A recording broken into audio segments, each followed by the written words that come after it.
누군가에게 기쁜 소식을 듣는다는 것, 그것도 행복하죠. 그런데 그 기쁜 소식의 대상자가 바로 나다. 훨씬 더 기쁘죠. 그 다음에 기쁜 소식을 전해주는 사람, 그 사람도 또 기쁠 거예요. 그죠? 내 일은 안 하지만 내가 누군가에게 기쁜 소식을 전해준다는 것, 이것도 굉장히 신나지 않을까요? 그죠? 우리는 다른 사람에게 기쁜 소식을 전해주는 사람이 되어야 되고, 그 다음에 그 기쁜 소식이 누군가의 이야기가 아니라 바로 내가 그 기쁜 소식의 대상자다. 이렇게 생각이 되면 얼마나 좋아야 되죠? 우리가 그런 인생이 될 수 있기를 축복합니다. 예수님께서 십자가에 못 박혀 돌아가시고 마리아가 안식일이 지난 다음 이른 새벽에 예수님의 무덤에 찾아가죠. 왜 안식일 이른 아침에 새벽같이 달려갔을까요? 당연하죠. 예수님께서 십자가에 못 박히셨을 때는 금요일이고, 그 다음 날은 뭐요? 안식일이고. 안식일은 이스라엘 백성들에게 아무것도 못해요. 그러니까 마음은 안식이라도 달려가고 싶죠. 안식이라도 달려가서 예수님에게 뭔가 좀 하고 싶었지. 그래서 안식일 날이 지나고 안식구 첫날 해가 뜨기 전에 이 마리아는 자기가 준비한 향품을 가지고 다른 몇 사람과 함께 예수님의 무덤에 달려갔던 거예요.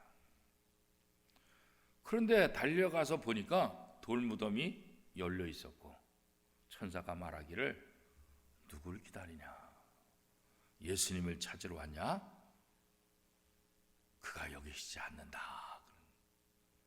마가복음 16장 6절에 보면 그가 살아나셨고 여기 계시지 아니하리라. 맨 처음에 마리아 입장에서는 어리둥절하죠. 아니, 예수님이 돌아가셨고 예수님의 무덤이 여기가 맞는데, 그러면 여기에 예수님의 시체가 있어야 되는 건 당연한 건데 예수님이 안 계신 거예요. 그러면서 성경에 보면 청년으로 비유된 그 천사가 그가 살아나셨다. 너희가 찾으러 왔던 예수, 그 예수님은 살아나셨다. 그리고 여기 계시지 않는다. 이러면 예수님 부활하셨구나, 이렇게 바로 알아들어야 되는데 사실 쉽지 않잖아요. 왜요? 예수님이 부활하실 것이라고는 1도 생각하지 못하기 때문에. 사람이 죽으면 끝이지 죽은 사람이 어떻게 다시 살아나? 부활에 대한 생각도 하지 못하고 돌아가신 예수님의 시신에 향품이라도 발라드리는 것, 그게 인간으로서 예수님의 사랑을 받은 사람으로서 해야 될 가장 그래서 도리 아닌가, 그래서 온 것뿐이에요. 그런데 예수님이 부활하신 거예요. 예수님이 부활하신 사실을 뒤늦게 깨닫고 누구에게 달려갔어요? 제자들에게 달려가는 거예요. 제자들에게 가서 예수님이 무덤에 안 계시다고, 예수님이 부활하셨다고.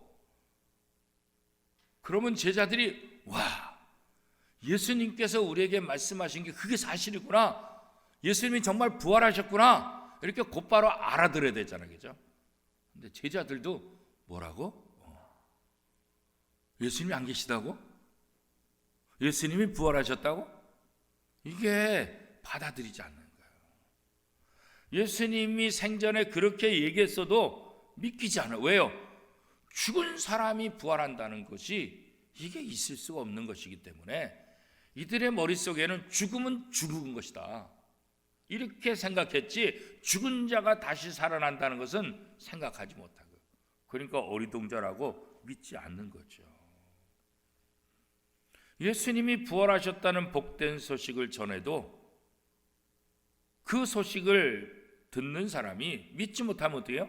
기쁜 소식이 아닌 거예요. 그죠? 예수님의 부활 소식은 너무나 기쁜 소식이기 때문에 사람들이 이게 받아들이지 못하는 거죠.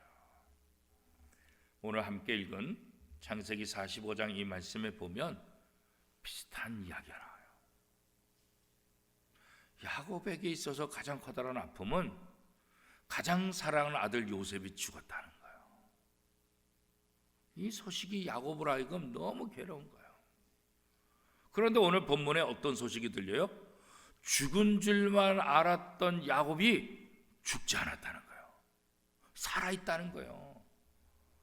야곱으로서는 믿을 수가 없죠. 아니, 살아있으면 왜 지금까지 얼굴이 안 보이냐고, 살아있으면 왜 내가 이거 몰랐냐고, 살아있는데 아버지로서 모른다는 거 말이 안 됐잖아요. 아니, 요셉이 살아있는데 내가 왜 몰라? 근데 더 충격적인 것은 뭐예요? 요셉이 살아있는 것뿐만 아니라 지금 대애굽의 2인자 총리가 되어 있다는 거예요. 아니, 요셉이 살아있다는 것도 믿지 못할 것이지만, 아니, 요셉이 어떻게 대애굽의 2인자가 되냐고. 이건 야곱의 생각과 모든 상상력을 동원하더라도 있을 수 없는 일이에요. 그러니까 어떻게 해요? 믿지 않는 거예요. 어리둥절하고 믿지 않는다고 오늘 성경이 기록하고 있잖아요. 여러분 같으면, 여러분이 야곱의 입장이라고 한다면 이 소식을, 그래? 야곱이 살았구나. 그래? 2인자가 됐다고? 야, 정말 다행이다. 이렇게 반응하시겠어요? 아마 우리는 더 놀라운 반응할지도 몰라요.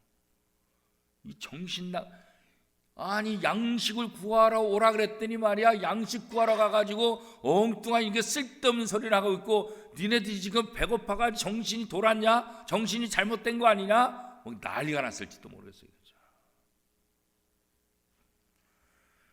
가족을 어떻게든지 애굽으로 초청하고 싶은 것, 그게 바로 요셉의 마음이었잖아요. 요셉의 형들이 이스라엘에서 애굽으로 양식을 사러 왔다는 소식을 누가 듣게 돼요? 애굽의 왕, 이 바로가 듣게 되는 거예요. 사실 아무리 2인자지만 자기의 가족, 대가족을, 나중에 70명이 들어오지만 이 대가족을 애굽으로 이주시킨다는 것은 사실 쉬운 일이 아니잖아요. 아무리 2인자지만 자기 마음대로 그 대가족을 갖다가 어떻게 들어오게 할 수는 있어도 정착시키고 그 사람들에 대해서 모든 먹을거리를 제공해 주는 것, 이거 쉽지 않잖아요. 누가 이거 허락해야 돼요? 진짜 1인자인 바로가 허락을 해야 되잖아요. 그렇죠? 그런데 이 애굽의 왕이 요셉의 형들이 양식을 사러 이스라엘에서 왔다, 이 소식을 들은 거예요. 그러니까 요셉 때문에 이 기금 문제를 해결하고 있는데, 내가 요셉과 같은 사람을 어디서 구할 수 있을까? 요셉이 복동이라고 생각하고 있는 이 애굽의 왕에게 있어서 이 요셉의 형들이 왔다는 말은 너무너무 반가운 소식이죠. 어떻게든지 요셉에게 더 잘해주고 싶은데 요셉의 형들이 왔어? 다 불러봐. 요셉의 형들, 내가 어떻게든지 더 잘해주고 싶지. 이게 애굽 왕의 입장 아니겠어요? 그렇죠? 그래서 애굽 왕 바로는 어떻게 해요? 가족들을 다 애굽으로 이주시켜라. 지금 척박한 땅에서 애굽에만 이 곡식이 있지, 다른 나라는 기근 때문에 곡식도 없고, 이제 기근이 2년 지나서 5년이나 더 남았는데 그 기간 동안 어떻게 사냐? 가족들을 다 이주시켜서 애굽의 가장 좋은 땅에다가 가족들을 정착시켜라. 그리고 그들이 필요한 모든 것들을 다 공급해 주라. 이렇게 이야기를 하죠. 그렇죠? 요셉의 입장에서 얼마나 기분 좋을까요? 그렇죠? 사실 그렇지 않아도 바로에게 어떻게 사정해서 아버지와 형들, 이 가족들을 다 데려오고 싶은 마음이 굴뚝 같았는데, 아무리 2인자래지만 이게 왕의 허락을 받아야 되니까. 그런데 왕이 먼저, 요구하기도 전에 왕이 먼저 이렇게 얘기하니까 요셉의 입장에서 얼마나 신나겠어요. 그렇죠? 요셉의 가족들을 다 이주시켜서 가장 좋은 땅에서 살 수 있도록 마음껏 지원하라. 이게 이제 왕의 명령이에요. 이 바로의 명령에 의해서 요셉의 가족들은 기근의 땅 이스라엘에서 더 이상 고생을 하지 않아도 되죠. 애굽에서 가장 좋은 땅을 받을 것이고 가장 기름진 것을 먹고 누리게 될 것이고, 그렇잖아요. 이 요셉을 통해서, 그죠, 하나님께서 이스라엘 백성들에게 어떤 복을 주실지 그것을 가늠해 볼 수가 우리가 있잖아요. 자, 그러면 지금까지 이스라엘에서 이 야곱과 야곱의 아들들, 그 사람들 70명이 함께 살았던 그 땅, 요즘 우리로 말하면 생활 필수품들이 얼마나 많아요. 우리가 이사를 가려면 뭐 살 것들이 많잖아요. 더 좋은 집으로 가면은 뭐 냉장고, TV, 뭐 이것저것, 이게 짐이 얼마나 많아요, 그죠? 그런데 지금까지 이스라엘에서 살던 모든 거처를 뒤로 하고 애굽 땅으로 이주한다. 어떻게 보면 지금 이스라엘에다가 자기네들이 사용하고 있던 그 모든 생활용품들, 이거 아깝잖아요. 이거 어떻게 다 버리고 와요? 그런데 그거 과감히 버리고 애굽으로 들어가요. 왜 그래요? 이스라엘에서 이 야곱의 가족들이 누렸던 것보다 훨씬 더 좋은 생활용품들을 누가 다 제공해 주는 거예요? 바로가 다 제공해 주니까. 아낌없이 떠날 수 있었던 것은 이스라엘에서 누리던 것보다 더 좋은 것들을 애굽에서 누릴 수 있다는 이것 때문에 과감히 다 벗어버리고 애굽으로 가게 되는 거예요. 그죠? 요셉은 이 땅에 오실 예수 그리스도의 예표예요. 요셉을 통해서 예수님의 역할이 무엇인지를 우리에게 보여주는 거예요. 죄악으로 가득한 이 땅에 살던 우리들이 천국에 갈 수 있는 그 길이 어떻게 가능해요? 야곱과 그의 형제들이 애굽이라는 땅으로 어떻게 갈 수 있었어요? 요셉을 통해서 갈 수 있었잖아요. 요셉이 아니고서 어떻게 갈 수 있어요? 갈 수 없죠. 우리가 이 땅에 살면서 죄악 속에 살던 우리가 어떻게 하나님 나라 갈 수 있어요? 바로 예수님을 통해서 갈 수 있는 거죠. 그래서 요셉은 바로 예수님을 예표하는 거예요. 요셉을 통해서 아버지와 가족들을 구원한 것처럼 이 땅에 오실 예수님을 통해서 죄인들을 어떻게 구원하실지, 그 죄인들에게 하나님께서 어떤 복을 주실지, 그것을 미리 보게 하는 예표라는 거예요. 그래서 구약의 성경을 우리가 읽으면 읽을수록 하나님께서 예수님을 통해서 우리에게 하시고자 하는 일이 이것이구나, 이런 것을 깨닫게 되는 거예요. 그래서 이 구약의 모든 이야기는 다 예수님에 대한 이야기예요. 예수님을 설명하고 예수님을 예표하는 거다, 그렇게 이제 볼 수 있는 거죠. 십자가의 죽으심과 부활로서 하나님의 영광의 도구, 그렇잖아요. 우리가 그 영광의 부활하신 주님을 나의 주님으로 고백하게 될 때, 우리는 이 땅에서 감히 상상도 하지 못했던 놀라운 하나님의 영광, 놀라운 하나님의 은혜를 누리게 된다는 거예요. 어디서요? 하늘에서. 뿐만 아니라 이 땅에서도 누리게 된다는 거예요. 그래서 우리는 이 세상에 살면서 우리의 구세주가 되시는 예수님을 찬양하는 삶을 살아야 된다는 거죠. 예수님을 통해서 구원을 얻을 뿐만 아니라 하나님 나라의 풍성한 복을 누리는 거죠. 요셉을 통해서 야곱의 가족들이 기근에서 벗어나는 것뿐만 아니라 애굽으로 이주해서 기름진 것, 지금까지 먹어보지 못했던 놀라운 풍족한 그런 삶을 누리게 되는 거잖아요. 요셉을 통해서 하나님이 야곱의 가족들을 그렇게 도우시잖아요. 마찬가지로 예수님을 통해서 하나님은 우리를 이 땅에서 맛보지 못했던, 이 땅에서 상상도 못했던 그런 복을 우리로 하여금 누리게 하신다는 거죠. 그래서 예수님을 믿는다는 것은 이게 복이에요. 누구든지 예수를 믿으면 하나님의 자녀가 되고 하나님의 자녀가 된 사람에게 하나님 나라 들어갈 수 있다. 이래서 이게 복음, 기쁜 소식, 복된 소식이다, 그런 거죠. 하나님은 예수 그리스도의 공로를 의지하는 모든 자에게 하나님의 은혜를 베푸시는 거예요. 구원을 베푸시는 거예요. 풍성한 복락을 주신다, 이렇게 약속하고 있는 거예요. 그것도 부족함이 없는 풍성. 모든 거 다 준다고 했는데 공수표면 어떻게 해요? 아무 소용이 없잖아요. 말은 그럴듯한데 실제로 아무것도 못 누려. 아무 소용이 없잖아요. 그렇죠? 그런데 예수님을 통해서 하나님께서 우리에게 주시고자 하는 건 뭐예요?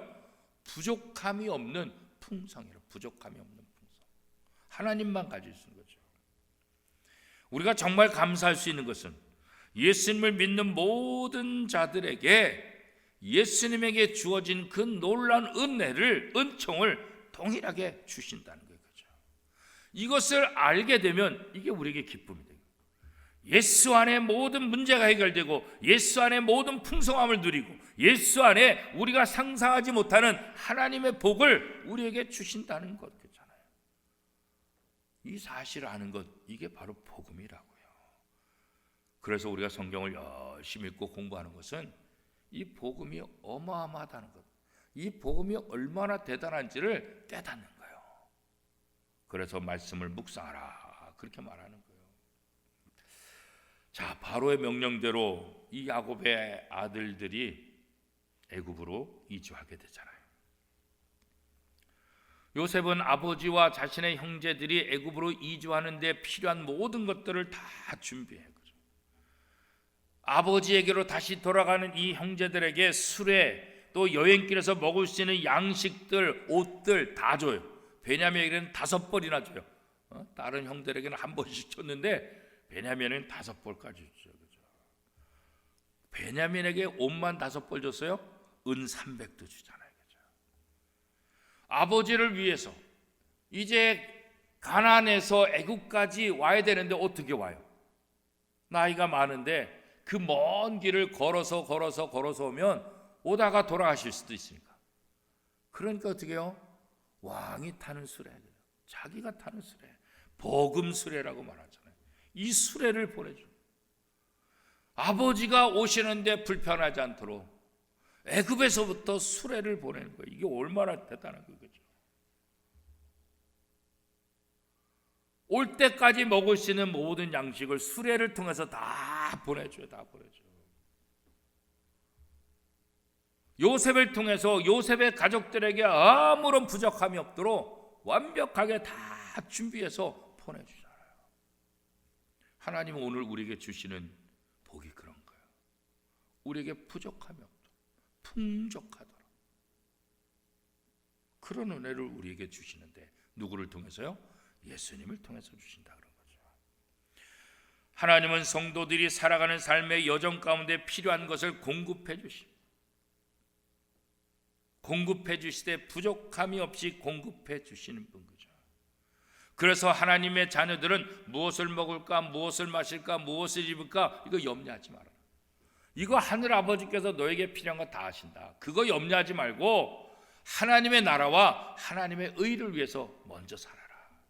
하나님의 나라와 하나님의 의를 위해서 살면 너희에게 필요한 것들, 무엇을 먹을까, 무엇을 마실까, 무엇을 입을까, 이거는 하나님께서 그냥 보너스로 풍족하게 다 줄 것이다. 성경이 우리에게 그렇게 약속하고 있잖아요. 사실 우리는 무엇을 먹을까, 무엇을 마실까, 이거 참 관심이 많잖아요. 내 노후는 어떻게 할까, 은퇴한 다음에 내 노후는 어떻게 할까, 그렇죠? 그래도 요즘은 참 좋은 게 뭐 보험도 있고 연금도 있고 여러 가지 그렇잖아요. 이런 것들이 그래도 많이 잘 갖춰져서 예전보다는 그렇게 걱정하지 않아요. 예전에는 아무것도 없었잖아요. 그렇죠? 그러니까 요즘은 이런 연금, 국가제에서도 연금 제도가 있고 또 개인으로 또 연금 불 수 있고 하여튼 뭐 여러 가지들. 또 연세 많으신 분들은 자기가 살고 있는 집, 그 집을 갖다가 어떻게 담보로 해서 연금을 받는. 그래서 집이 있는 동안 계속해서 나라로부터 연금을 받고 마지막에 그냥 그 집을 맡기면 되니까. 그러니까 있는 동안 불편함이 없도록 여유 있게 살 수 있도록.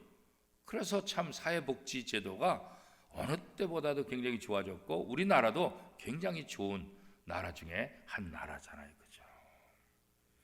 하나님께서 하나님의 자녀들에게 필요한 모든 것들을 부족함 없이 채워주신 거죠. 부족함 없이 공급하신 하나님, 그 하나님을 우리가 믿는다고 한다면 우리는 염려나 걱정이나 근심 대신 어떻게 하겠어요? 하나님을 더 잘 믿는 거지. 하나님의 말씀에 더 순종하는 거죠. 염려하지 말고 어떻게 하면 하나님을 기쁘시게 할 수 있을까? 어떻게 하면 하나님의 말씀에 순종할 수 있을까? 그런 생각을 우리가 할 수 있게 되는 거죠. 바로의 명령대로 요셉의 형제들은 가나안 땅으로 돌아왔어요. 왜 돌아왔어요? 아버지를 모시고 다시 가기 위해서 그렇죠. 아버지 야곱에게 요셉이 지금까지 살아있고 애굽의 국무총리가 되었다라는 소식을 자녀들을 통해서 듣잖아요. 그렇죠? 그런데 오늘 성경 보니까 어떻게 야곱이 그 말을 믿지 않는 거예요. 어리둥절해. 그럴 수밖에 없죠. 그런데 요셉이 보낸 수레, 요셉이 전한 부탁의 말, 또 요셉이 보낸 여러 가지 기구들을 바라보면서 이게 허풍이 아니구나. 요셉이 살아있는 것과 요셉이 애굽의 2인자 총리가 됐다는 것이 이게 거짓말이 아니구나. 그것을 믿게 되는 거죠. 자, 오늘 본문 창세기 45장 28절 말씀 우리 한 목소리를 같이 한번 읽어보겠습니다. 이스라엘이 이르되 조카도다. 내 아들 요셉이 지금까지 살아있으니 내가 죽기 전에 가서 그를 보리라 하니라.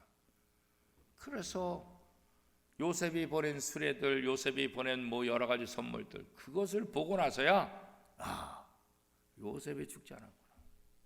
그럼 어떻게 해요? 내가 빨리 가서 요셉을 보고 싶다. 그 얘기를 하고 있는 거죠. 야곱은 애굽에서 가나안 땅으로 돌아온 아들들로부터 상상도 하지 못했던 기쁜 소식을 지금 듣게 되잖아요. 그동안 죽은 줄로 알았던 요셉이 살아있다는 것, 살아있는 정도가 아니라 대애굽의 총리 2인자가 됐다는 것, 이거 정말 얼마나 기쁜 소식이겠어요. 그죠? 흉년 가운데 생명을 보존하고자 식량을 걱정했던 이런 야곱의 가족, 언제 죽을지 모른다는 그 위험 속에 살아가는 이 야곱의 가족들, 그죠? 그런데 이제는 그런 모든 근심으로부터 벗어난, 기근에서 걱정이 벗어난, 굶주림에서 벗어난, 여러 가지 죽음에 대한 두려움에서 완전히 다 벗어나게 되는 거죠. 그래서 야곱은 다시 힘을 얻는 거예요. 기근으로 죽을 줄 알았는데, 그런데 생각하지도 못했던 요셉이 살아있고 요셉이 애굽의 2인자가 돼서 우리 가족들을 다 좋은 땅으로 이주시켜 준다. 그렇죠? 믿지 않을 때는 어리둥절하고 말도 안 되는 거지. 그러나 믿고 나니까 어떻게 해요? 너무 기쁜 거지. 너무 행복한 거지. 예수님이 나를 위해 십자가에 못 박혀 돌아가셔서 내 모든 죄를 다 용서받았다. 이거 안 믿어지면 말도 안 되는 거죠. 그러나 이거 믿어지면 어떻게 해요? 너무 감사한 거지. 그래서 우리는 찬송하며 눈물을 흘릴 수밖에 없죠. 나 같은 죄인 살리신 주은혜 놀라워. 이 찬송하면 눈물이 나오는 거예요. 죄로 인해서 죽을 수밖에 없는 우리들, 그 죄 문제를 예수님께서 십자가에 못 박혀 죽으심으로 우리 죄 문제를 다 해결하고 우리로 하여금 하나님의 자녀가 되는 권세, 영원한 하나님 나라 들어갈 수 있는 그 길을 열어주셨다는 거예요. 이거 깨닫게 되면 어떻게 해요? 이게 진짜 복음이지. 이게 복된 소식이지. 너무나 행복한 거 아니겠어요? 지금 야곱이 그런 거지. 요셉이 살아있다고 하는 이 기쁜 소식, 믿기 전까지는 말도 안 되는 거지. 그러나 받아들이니까 얼마나 기쁜지. 빨리 가서 요셉을 보고 싶은 그 마음 있잖아요. 이제 지금까지 걱정하고 근심했던 모든 것으로부터 자유케 되는 이 기쁨, 그죠? 요셉의 삶은 하나님의 아들로서 십자가에서 죽으시고 다시 살아나신 예수 그리스도, 그 예표라고 말씀을 드렸잖아요. 그죠? 예수님의 죽으심과 살아나심은 모든 믿는 자들에게 기쁜 소식, 복음이 될 수밖에 없는 거예요. 이것을 믿는 자마다 이 땅에서 누릴 수 없는 평안과 기쁨을 누리게 된다고 성경이 말하고 있잖아요. 최근에 여러분 가운데 어떤 좋은 소식이 있었던 분들 계세요? 너무나 기쁜 소식, 너무나 행복한 소식. 누군가 내게 그것을 들려주거나 또 내가 너무 기쁘다는 사실을 알게 되었을 때 그렇잖아요. 그것을 받아들이면 어떻게 해요? 기쁘죠. 부모 된 사람들은 자식들이 잘 됐다는 거죠. 요즘 결혼을 서로 그냥 안 하려고 그러는데 결혼하게 됐다. 이 소식 기쁜 소식이죠. 손주를 낳았다. 이것도 기쁜 소식이죠. 그죠? 자녀 손주들이 대학에 합격했다. 이것도 기쁜 소식이죠.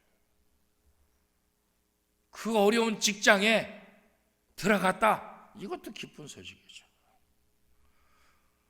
우리가 가만히 생각해 보면 우리 삶 속에서 기쁜 소식을 참 많이 접해요. 그죠? 그런데 우리에게 진짜 기쁜 소식 중에 진짜 기쁜 소식은 뭐예요? 하나님의 아들 예수 그리스도. 그분이 우리 죄를 위해서 십자가에 못 박히셔 돌아가셨는데 그분이 부활하셨다는 거죠. 이것보다 사실 영적으로 더 기쁜 소식이 어디 있겠어요? 그죠? 더 이상 죄로부터, 더 이상 어둠으로부터 도망가지 않는다고. 죄의 권세에 묶이지 않고 이제는 하나님의 자녀의 권세로서 하나님의 통치를 받으며 하나님의 그 복을 누리게 됐다는 것. 하나님은 예수님 안에서 구원 그리고 하나님 나라의 복을 어떻게 누릴 것인지 우리에게 알려주는 거예요. 그리고 마음껏 공급해 주시는 거예요. 사랑하는 성도 여러분, 야곱에게 요셉이 살아있다는 소식, 이것보다 더 기쁜 소식이 세상에 어디 있겠어요? 그렇죠? 그런데 야곱에게 있어서 요셉이 살아있다는 소식보다 더 기쁜 소식은 우리에게 뭐예요? 바로 예수 그리스도의 십자가와 부활 사건이라고 하죠. 이 예수 그리스도의 부활 사건은 지상 최고의 기쁜 소식이죠. 그래서 사도 바울은 나는 십자가와 부활을 증거하는 삶을 살겠다. 이 십자가와 부활을 자랑하는 그런 삶을 살겠다. 그랬잖아요. 예수님이 이 땅에 오실 때 천사를 통해서 예수님이 이 땅에 오실 것을 예고했잖아요. 예수님의 탄생에 대해서 누가는 어떻게 기록하고 있을까요? 누가복음 2장 10절 말씀에 보면 천사가 이르되 무서워하지 말라. 보라, 내가 온 백성에게 미칠 큰 기쁨의 좋은 소식을 너에게 전하노라. 예수님의 탄생을 알던 천사가 뭐라 그랬어요? 온 백성, 이 땅에 있는 모든 사람들에게 미칠 좋은 소식, 그게 바로 예수님의 탄생이라는 거예요. 이 예수님의 탄생은 모든 사람들에게 미칠 좋은 소식이다. 왜 그럴까요? 예수님이 이 땅에 오심으로 십자가에 못 박히는 사역을 감당해야 되고 그 사역을 통해서 우리의 모든 죄가 다 용서함 받고 하나님의 자녀가 될 수 있다. 그렇기 때문에 예수님의 탄생은 이 땅에서 가장 기쁜 소식이다. 이렇게 얘기하고 있는 거죠. 그런데 이 탄생보다 더 기쁜 소식은 뭐겠어요? 바로 부활. 그 죽으셨던 예수님이 다시 부활하셨다. 예수님이 부활하신 것처럼 우리도 다시 부활할 수 있다는 소망을 우리가 다시 한번 알려준 거예요. 야곱에게 들려진 요셉이 살아있다는 소식보다 예수님의 탄생 소식, 예수님의 탄생 소식과 함께 예수 그리스도의 부활 소식은 전생에 모든 사람에게 기쁜 소식이라는 거예요. 그래서 이 부활을 믿는 사람들은, 이 부활의 소식을 전해 들은 사람은, 이 부활의 소식이 나에게 기쁨이 된다고 깨달은 사람들은 이제 이 부활의 소식이 우리에게 멈춰지는 것이 아니라 우리를 통해서 또 다른 사람, 또 다른 사람, 또 다른 사람들에게 전파되기를 원합니다. 부활의 소식이 내게 기쁨을 준 것처럼 나는 이제 이 부활의 소식을 또 다른 사람에게 전하는 그 역할, 부활의 소식이 내 안에 기쁨이 되고 그 기쁨을 전하는 것 또한 기쁨이 되는 거예요. 그래서 사도 바울은 자신의 생명을 걸고 이 복음을 전한다 그랬잖아요. 이 복음이 자신의 인생을 바꿨기 때문에, 이 복음이 자신의 삶 속에서 진짜 기쁨을 주었기 때문에, 그래서 어떤 고난과 어떤 아픔과 어떤 감옥 생활한다 할지라도 전혀 두려워하지 않고 자기를 죽이는 사람 앞에서도 담대했던 것은 뭐예요? 이 부활에 대한 기쁜 소식을 믿기 때문에. 사랑하는 원미동 교회 성도 여러분, 우리가 이 부활의 기쁜 소식을 받은 사람이에요. 이제는 이 부활의 기쁜 소식을 다른 사람에게 전하는 것, 그것이 바로 우리의 사명일 것입니다. 요셉의 입장에서 아버지에게 형님들 빨리 가서 소식 알려주세요. 형님들 내가 살아있다고 아버지에게 빨리 말해주세요. 이 기쁜 소식을 아버지에게 빨리 전해주세요. 요셉의 입장에서 자신이 살아있는 것을 아버지가 알 때 아버지가 얼마나 행복하겠어요. 얼마나 좋아하겠어요. 그러니까 빨리 가서 이 소식 전해주세요. 오늘 하나님이 우리에게 너도 빨리 가서 다른 사람들에게 이 복음의 소식을 전해라. 예수 그리스도께서 너의 모든 죄를 다 짊어지고 십자가에 못 박히셨고 예수님께서 부활하심으로 너희도 부활할 것이다. 너도 영원한 하나님 나라 백성이 될 것이다. 이제 요셉이 아버지에게 빨리 가서 전하라는 것처럼 너희도 하나님을 모르는 사람들에게 빨리 가서 전해라. 우리에게 이렇게 말씀하고 계시지 않을까요? 이 사명을 잘 감당하는 저와 여러분의 삶이 될 수 있기를 축복합니다.